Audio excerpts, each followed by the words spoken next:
सूर्यशिला, एक ऐसा शहर जहां सूरज की किरणें हर सुबह नई उम्मीदों के साथ चमकती हैं।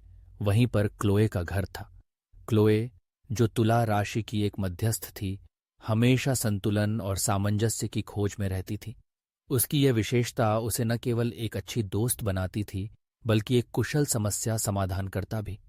शहर में हर कोई जानता था कि अगर किसी को किसी समस्या का समाधान चाहिए, तो क्लोए से संपर्क करना सबसे अच्छा विकल्प है। एक दिन क्लोए के पास उसके दो करीबी दोस्त लियाम और सोफिया एक गंभीर विवाद के साथ आए। दोनों के बीच कुछ गलतफहमियां थीं, जो धीरे धीरे एक बड़े झगड़े में बदल गई थीं।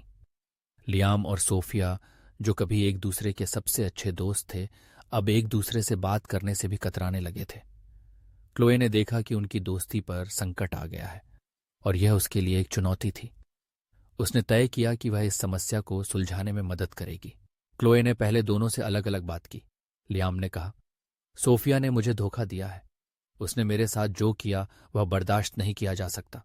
वहीं सोफिया ने कहा, लियाम को मेरी भावनाओं की कोई परवाह नहीं है। उसने मेरी बातों को समझने की कोशिश नहीं की। क्लोए ने दोनों के दृष्टिकोण को समझने की कोशिश की, लेकिन वह जानती थी कि केवल समझने से काम नहीं चलेगा।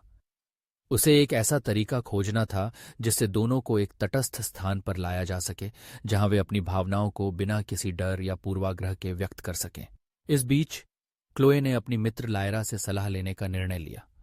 लायरा, जो एक अनुभवी मनोवैज्ञानिक थी, ने उसे समझाया कि संवाद की स्पष्टता और ईमानदारी कितनी महत्वपूर्ण होती है।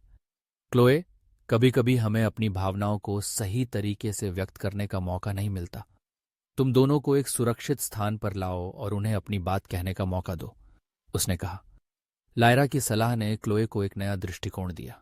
क्लोए ने लियाम और सोफिया को एक पार्क में बुलाया, जहां पेड़ और फूलों की सुंदरता के बीच वे अपनी बात कर सकें। उसने उन्हें एक दूसरे के सामने बैठाया और कहा, आप दोनों एक दूसरे के अच्छे दोस्त थे। आज मैं चाहती हूं कि आप अपने दिल की बात करें, बिना किसी रोक टोक के। लियाम ने पहले बोलते हुए कहा, मैंने सोचा था कि तुम मेरी सबसे अच्छी दोस्त हो, लेकिन तुम्हारे व्यवहार ने मुझे बहुत दुखी किया। सोफिया ने तुरंत उत्तर दिया, मैंने ऐसा कुछ नहीं किया जो तुम्हें चोट पहुंचाए। मैं तुम्हारी भावनाओं को समझने की कोशिश कर रही थी, लेकिन तुमने मुझे सुना ही नहीं। दोनों के बीच गर्मागर्मी बढ़ने लगी, लेकिन क्लोए ने शांतिपूर्ण तरीके से कहा, रुको, पहले एक दूसरे को सुनो। तुम्हारे पास एक मौका है अपनी बात कहने का। उसने दोनों को समझाया कि यह एक अवसर है जहां वे अपनी भावनाओं को बिना किसी डर के व्यक्त कर सकते हैं। धीरे धीरे लियाम और सोफिया ने एक दूसरे की बातों को सुनना शुरू किया। लियाम ने कहा, मुझे लगा कि तुमने मेरी भावनाओं का सम्मान नहीं किया। सोफिया ने जवाब दिया, मैंने तुम्हारी भावनाओं का सम्मान किया, लेकिन मुझे लगा कि तुम मेरी बात को समझ नहीं पा रहे। इसी बीच क्लोए ने उन्हें याद दिलाया कि वे एक दूसरे के लिए कितने महत्वपूर्ण थे। आप दोनों ने एक दूसरे के साथ कितनी अच्छी यादें बनाई हैं। क्या आप सच में चाहते हैं कि यह सब खत्म हो जाए? धीरे धीरे गलतफहमियां मिटने लगीं। दोनों ने अपनी भावनाओं को साझा किया और एक दूसरे के दृष्टिकोण को समझने की कोशिश की। उन्होंने महसूस किया कि उनकी दोस्ती की नींव सच्चे संवाद और समझ पर आधारित थी। आखिरकार लियाम ने सोफिया से कहा, मुझे खेद है कि मैंने तुम्हारी भावनाओं को नहीं समझा।